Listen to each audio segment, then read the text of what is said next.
What's up, everybody? This is John with Archer Film. Thank you so much to my subscribers, to my repeat viewers, and everyone tuning into the channel. I really do appreciate it. Please like, subscribe, and all that good stuff. All right, if you're going to put a negative comment, please do. I will respond. Just make sure it's thought out. Promising Young Woman has one of the most intriguing premises since Get Out, in my opinion.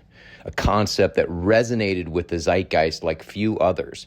Poignant social commentary. The kind of film premise that as soon as you hear it, you know that it's brilliant. That's how I felt when I first heard about that. The execution is nearly flawless. It's a great setup, fascinating, complex, and deeply flawed female lead. We rarely get a deeply flawed female lead. Everyone is going the opposite direction where the females have to be super strong and super smart and super competent, which there's no room to grow in that case, and that is bad storytelling. But in this case, she is deeply flawed, and that's what makes her interesting. Great casting. Carey Mulligan is always good, and in my opinion, she really shines in this movie. Bo Burnham was an inspired choice as well. The plot is simply this. A deeply troubled young woman pretends to be drunk at bars in order to pick up predatory men in order to I guess, kill them. It's not too clear like what she does with them, and it doesn't really show any murders. I think there's some blood. She's marking things in a notebook, like how many she's gotten, but we don't really see what happens. So it's a little vague, in my opinion. And first, I think the film could have really benefited from some murder scenes, like have her kill them, hack up the bodies, try to dispose them. You know, a little thin woman like that trying to like dispose of like a 150-pound, 170-pound man. I mean, that would be a sort of pictorially perfect visual of the hell that she's going through. First, so this is the plot, and there will be some spoilers in here. She's attracting dangerous and aggressive predators. I get it. Adam Brody scene, it clearly shows he is an aggressive, drunk, douchey predator. It's very clear. But the McLovin scene gets a little bit more awkward, and I like that. It showed that the director understood nuance in these moments, and that her main character, although kind of the hero protagonist, she's on a tragic trajectory. Say that 3 times. Tragic trajectory, tragic trajectory. Anyway, the movie moves forward, and we realize why she's doing this. Her college BFF was raped by some frat boys and eventually killed herself, and while the boys in question were never punished, and nobody believed the girls. So she meets Bo Burnham, whom she knew in college, and they start hanging out. We find out that the main raper is about to get married, and that Bo, his ex-buddy, will be going to this ceremony. This sets the scene for the big confrontation at the end. So, you know, this is Carey Mulligan's final move. Her character's name is Cassie, by the way. She'll get revenge on the rapist who killed her friend and ruined her life. Now, I'm not saying that, like, losing your best friend to something horrific and no one believing you and you dropping out of college is, like, reason to pretend to get drunk and murder predators and douchebags, but seems like kind of a weak take. And that's where, like, the nuance sort of goes away for me, I think.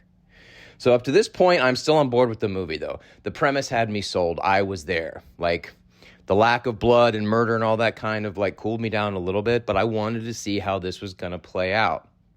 Now, mostly on the strength of Mulligan's performance. Like, she's just so good. She's conflicted and scarred, unhinged, and that was interesting, but she's, like, charging forward into this third act.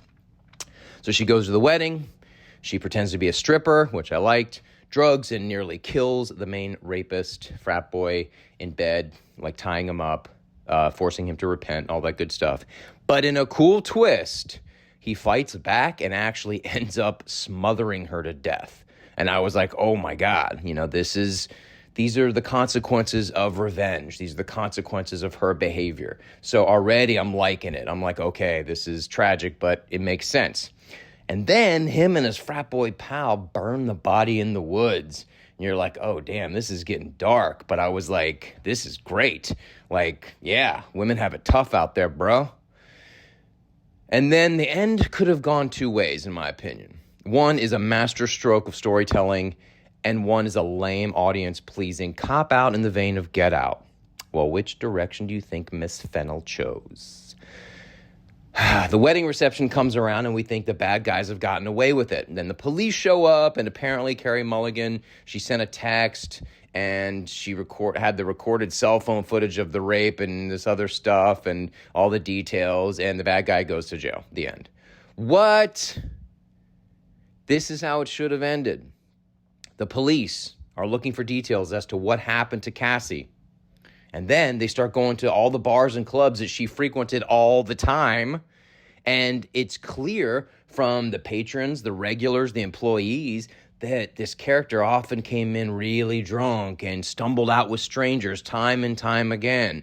They start to call her a whore and, sully her name. And boom, the rapist gets off because of, the woman's supposed reputation. That would have been so easy to do, and it would have made sense. This is how people saw her because this was the game she played.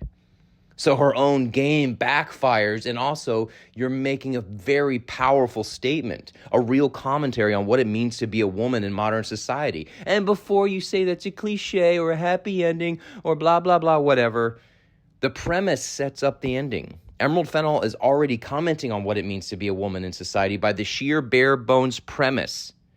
That means the meaning is baked in, and the problem you initially set out to prove is no longer a problem, just like the case of Get Out. If he's going to make that commentary about what it means to be a black man in America, then you got to make the commentary. Oh, and Saltburn is awful fanfic, straight rich girl fantasy of gay obsession. Peace. That's it for me. Thanks for listening, everybody. I'll see you in the next video.